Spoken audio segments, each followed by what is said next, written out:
Greetings! Today we're over in the bass corner. As you can see, bass amps, bass preamps. You think I'm crazy about guitar preamps, I'm just as crazy about bass preamps.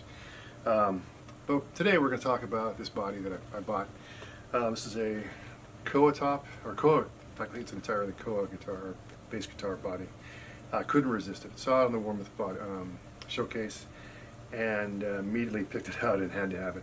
So had them route out for a Music Man pickup, so in what they call the sweet spot. So I went to Seymour Duncan 5-string Alnico magnet pickup. I've got 3-band EQ, it's active EQ, kind of aluminum black bridge. So I went with kind of a dark hardware and kind of complement the kind of burst, like clear burst finish they got here.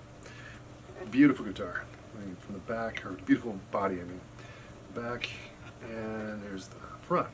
So, put it together, wired everything up, it's ready to go, and I was just waiting for them to put a neck in their showcase that would match this guy, and lo and behold, recently I found this guy.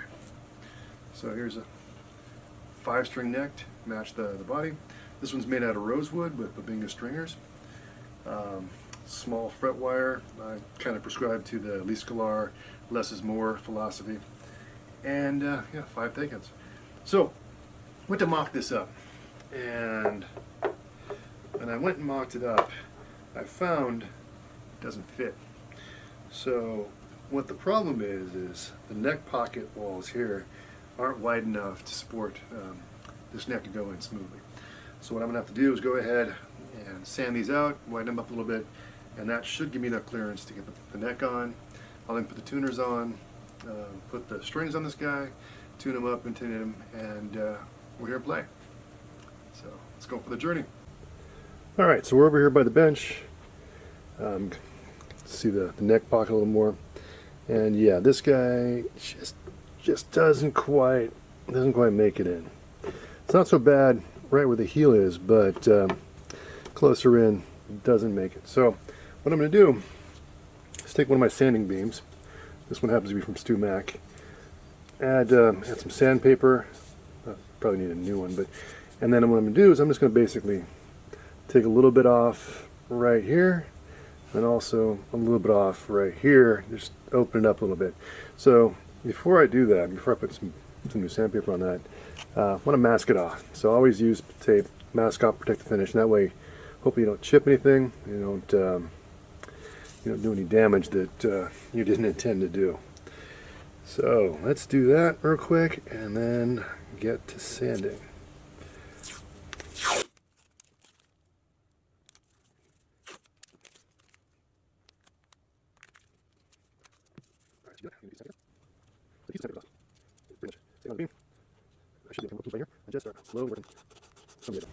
Alright, so with a lot less sanding than I thought, I was able to take off just enough to get this guy to sit right in the pocket. Alright, got the neck screws in, everything looks good, and yeah, this thing will definitely play. Alright, got the tuners mocked up. I'm getting ready to pre-drill. I always recommend to use the smallest drill possible, just to open up the channel, and then also to add a piece of tape at the end, kind of measure the depth of where they want to go. Because really this is just to make sure they don't spin. This isn't really for any structural stuff. So we get those pre-drilled, add the screws, and then we'll string this guy up. So we're in the bass rack. And I'm running through a couple of preamps, a couple of settings, play a couple of things here, and see what this guy sounds like.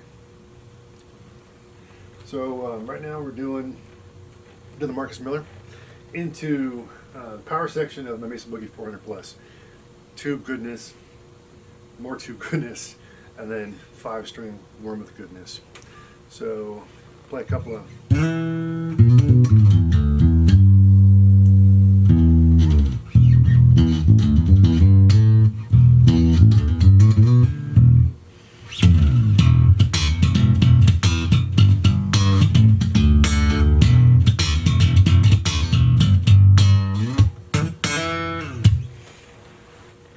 Alright, so that's Marcus Miller.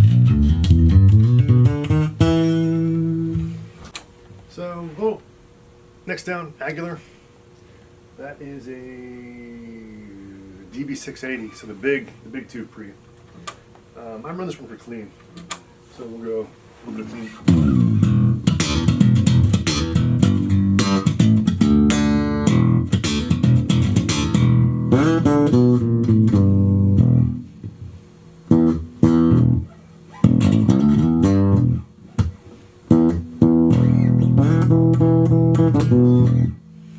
Yeah, so a little bit different sound, different EQ. For some grit, we have a Aguilar DB. Ooh, what is that? That is a 659. In the loop of that 659, I've got an Aguilar. What the hell is Agro Preamp. So a little bit of grit. You get some of the clean coming through, but one of my favorite kind of edgy sounds.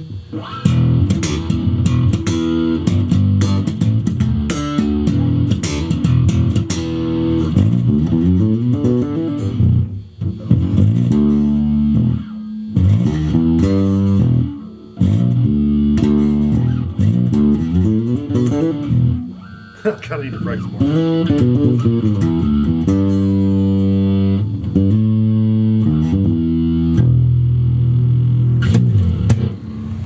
Next on the list, Geddy Lee. I forget. Everybody's got one, apparently. So do I. This one, actually, what I did is I took the outputs, because there's a clean output and there's a grid output. I summed them on the output, so you're getting both. That's really the way to do it, because if you're doing mono, especially if you're doing stereo, you can do some funny things. But this one, because it's mono, you gotta combine them up.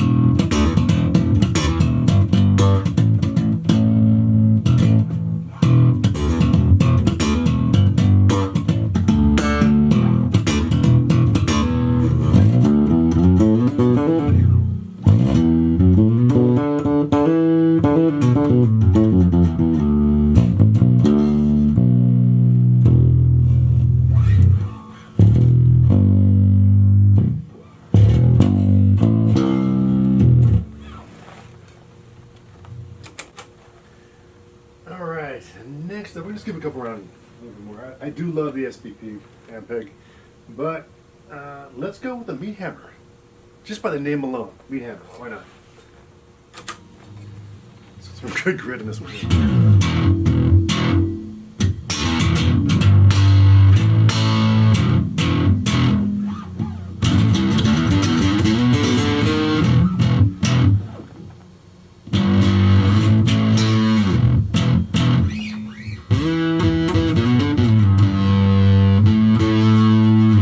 Makes me feel like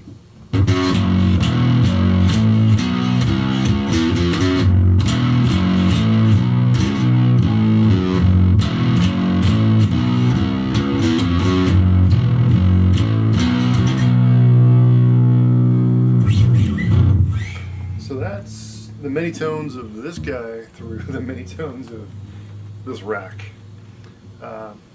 Thanks for watching. Hopefully subscribe, and I make more of these. Thanks.